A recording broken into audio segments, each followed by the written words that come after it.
got a bit of a question time going on. We've had a few people ask us a few questions, so we've got our son doing the camera work today, and we're just going to answer the questions. Quite a few people have asked how Debbie and I met, and it's a funny old story, really. In a way, I'd just come out of a funny sort of relationship with the lady I was with. Unfortunately, passed away, and then I shifted from here in Mandurah back to Perth, which is about 80 k's. And Debbie was my sister's best friend's cousin. Anyway, we sort of danced around for 3 months back in 1995, I think it was, and danced around in a relationship because I didn't want a relationship. I had 2 children from a previous marriage, and I had nobody to look after them, and she had a little boy, and we were more worried about the children if we got together, what would actually become of the family and all that. And anyway, we got together in the end after she chased me around for 3 months. And I was a good looking rooster back then, wasn't I? A bit younger too. But we eventually got together. I think we were married. I knew Debbie previous. I knew her for a few years because I said she was a friend of my sister's best friend. So we met in May, or we got together actually officially in May of 95, and we were married in November of 95. So that's a bit of how we got together, and that was nearly 24 years ago now. Next year's 24 years we've been married, or been together and married. So we're doing okay. And a little bit later on in life I had an injury that I sustained myself. I was very abusive towards my body when I was a young bloke and didn't do what I should have done, and I had a couple of pretty bad car accidents and didn't worry about treatment. I'd have a beer instead of worrying about going and seeing a doctor. I thought that was the way to go, being young, and now it's caught up with me and I'm not as good as I used to be. I have a pelvis problem, which is unoperable. They can't do anything with it. So then we thought, oh well, I can't travel that much anymore, so what do? Go and buy a camper van. We don't do a lot of big distance travelling because obviously I can't. But we do get around town a bit, and we might go out of town occasionally. So do we travel a lot? No, we don't. Is it a waste of time having a camper? I don't think so. I think it's a great idea. I love the camper. This camper is my car. I don't have another car. Debbie's got a little Corolla which is parked over there somewhere. But this is our main car. This is what we used to go everywhere. So that's my side of the story. I'll pass it over to Deb to tell hers now. Well, mine's pretty much the same as yours. Oh, is it? Oh. You know that. Oh. And as for the camper, no, we don't go long distance travelling, but travelling around here, we can make cluckers and do what we want in it. We don't have to stop and think, oh, we're nearly out of hot water, we better go home now, because we've already got everything in it. So it's not a waste of time. Unless one of us forget to fill the water tanks. Unless one of us forgets and that's usually me. To fill the water tanks. Been caught out in that a couple of times. Then I've got to go and buy some bottled water, but that's okay. We actually hold 300 litres of water in this van. It's 150. The tanks are actually up behind the rear wheel inside, up underneath, and they're 150 litres each. If we were away, if we had to depend on the camper for drinking and for things like that, barring showers, I mean, I'd park next to a river or something, you'd dive in there, but we could probably go 10 to 12 days, I would imagine, on 300 litres quite comfortably. Easy. Yeah, I reckon 10 to 12 days. So if the big apocalypse ever comes and all the little aliens come down, we'd be right for a couple of weeks, I suppose. I don't believe in that there's going to be an apocalypse, but if anything untoward did happen, we're sort of semi-prepared. And well, we'll be right. Yeah. I mean, I admire a lot of these people who get out and live in their vans, and look, I really feel sorry for the people who have to, because there's no way I could live full time in this. There's no way I could live full time in any van or anything like that. That's why we've got our home. I mean, I was very blessed to meet a woman who had the brains to make it so that we, in my older age, we actually own our home. We don't owe anything on it. I mean, we both worked like anything when we were younger. Yep. And now we own what we've got. We own it. We don't owe anyone anything. I told the bank where they could go when we paid it off, and well, actually, this isn't our original house. I sold our original house. This is my mother's house, who sadly passed away in 2015, and I inherited this house, or didn't inherit it. It's a funny thing. My mother and myself owned 2 houses. The one up we had over around the corner, which one day I'll show to you, and this one here, and this one was a better house of the two. So Excuse it me? was sort of unwritten that we were eventually going to move into this one. It's 4x2. It's got a granny flat out the back. You know, it's sort of set up to go. It's comfortable. We live in a mediocre area. It's very family orientated around here. We live in a cul-de-sac. I mean, I've left keys sitting in the door of this thing overnight, and no one's ever touched it. No one's ever touched anything from our front here, No. or from the house. Actually, the other 2 weeks ago, I think it was, or a week and a half ago, we had a drunk to come through our roller door and thought it was someone else's house, and we sorted it. In the end, he started to become a little bit aggressive, so we just phoned the cops up. They come around, took him away, asked me if I wanted to have him charged. He was that drunk, he didn't know where he was, so I just said, no, just take him home, which they did. I'd say he actually got lost. Yeah, that's what happened. He was that drunk, he didn't know where he was. I mean, we've all been there, I suppose. I know I have been. I don't drink anymore at all, because it's just, you can't afford to drink now. You can't afford to drink because of, I don't know, in any other states, if we've got any other countries watching, but over here it's 0.05. If you're over 0.05, you're gone. So there's no point. I mean, you don't want to be in something that's a situation going to put you where you could go to jail, or worse still, you could be drunk, misfire with something this weight of this thing and kill a family or something. I'm not interested in that. That doesn't interest me at all.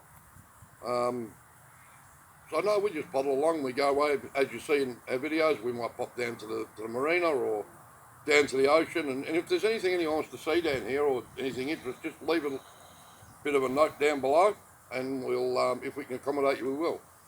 I was asked if I've been to Coral Bay. Yeah, I have been to Coral Bay as a young fella when I was a lot younger, and it was one of those things where we went up there, slept on the beach, and a lot of beer was flowing back then, so I sort of remember a little bit about it. But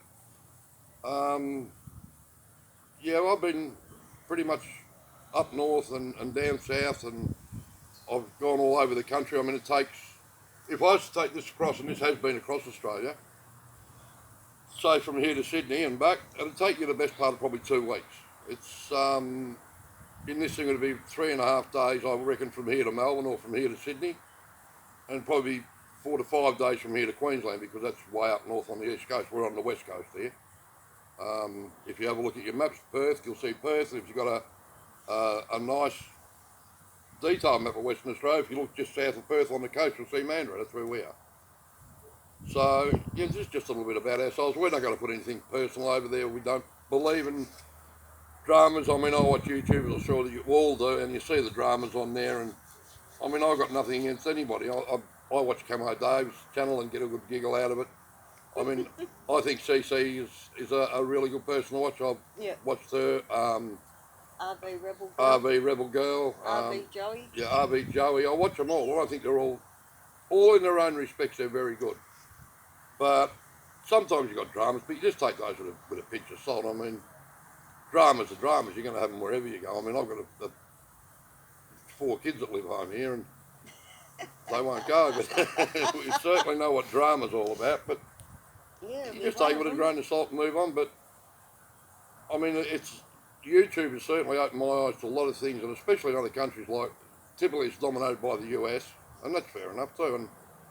And you just look and see that the homelessness over there, and I know we've got it here too. People are going to be saying, oh, well, what about here? Yeah, we do have homelessness, and it's very sad. But compared to America's homeless numbers, we're nothing. I mean, and it's just bad. It's really, really bad when you've got to have people living in, I think Deborah Joy showed us once that there was people living on the side of streets in old camper vans and things that shouldn't have been even people living in. And it's heartbreaking. I'm probably pretty fortunate that I met Debbie and we sort of worked hard, and jobs back then were a lot easier than now. I understand now that the jobs are really hard to come across, and that's just a shame. But to put people out like that, you reckon the governments would do something, but I'm not going to start on about governments. I don't like governments. No. Anyway, I think that's about all I've got to say. I don't know about Deb. Whether she's happy or not. She hasn't strangled me lately, so I must be in a good book. Not yet.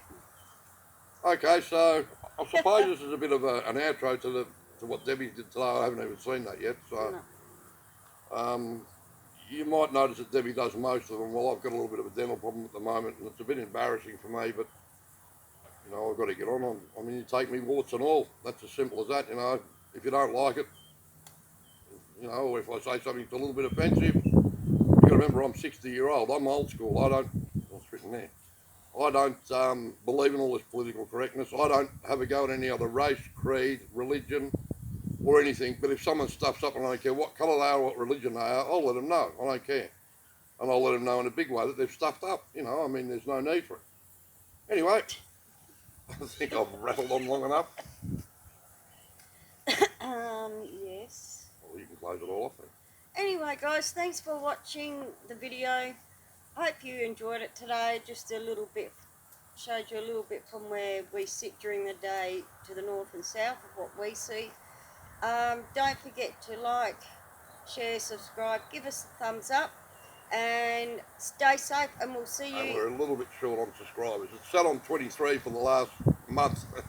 And it'd be nice to see it click up to maybe 3 or 4 more. It's, you know, I mean, I know we're probably not the most exciting channel on here, but No, we'll give it a try. And if you want something done or something seen over here, if you're from another country, and I know there is quite a few, and we did a little bit of a snippet, or Debbie, I believe, did a little bit of a shoot across the bay, Comet Bay, over here to Rockingham for Mel, because Mel was over in Rockingham. So Mel, she's done a little bit of a shot over there. It's probably won't see very much of it, but it's across the water there. But we can see it, but it was still a bit hazy, a bit up Rockingham Yeah, way. it was, So, yeah. But yeah, that's for you, Mel. And I'm not sure, Mel, but when you left, I don't suppose it was a train that hit Mandurah. We got the train comes right through now. So Rockingham's got a train station all the way down Secret Harbour, and all the rest of them down there all got train stations. So we're almost civilised. nearly. Yeah, so you don't have to catch a bus everywhere now. We've got a train line as well. And that train line is going actually eventually to go right through to Bunbury, and then I reckon down to Albany. So in perspective, from Perth to Albany, it takes, what, 5 hours? Yeah. 5 hours by to drive from the extreme bottom of our state, which is Albany, to the extreme top, on the border of West Australia and Northern Territory, in a car takes you 4 days, and that's in one state. To drive east, to go out east, to go over to the eastern states, it's roughly about a day and a half to, in the van it'd be probably a day and a half, 2 days to hit our border to go into the next state, which is South Australia. So we are the biggest state. Western Australia is the biggest state in the world. It's huge, absolutely huge. And you get people that come over here, like Asians, a lot of Asians come here, and they just don't believe how big it is. I mean, our state probably fits our countries in 30 times, you know, it's huge. Mm. But we get a lot of tourism down here, and, you know, if you are thinking of a holiday over here, then travelling Tice, and I've got to catch up with Tice too. He snuck in and out of Mandurah again, I think it was last week. I think it was on the weekend. Yeah, we've got to catch down up. to look at the Christmas lights up the canals. Yeah, we've got to catch up next time, Tice. We could have got you put on a boat and taken up there at night, but because you didn't get It was touch. at night. Yeah, but because he didn't get touched, we couldn't get him on the boat, but never mind. Okay, guys, well, I think that's going to be it. Mm. Thanks very much for watching. Don't forget, Like, share, subscribe, give us a thumbs up. and let's see if we can get it to at least 40 members or 40 subscribers in the next month. Thank you. Bye.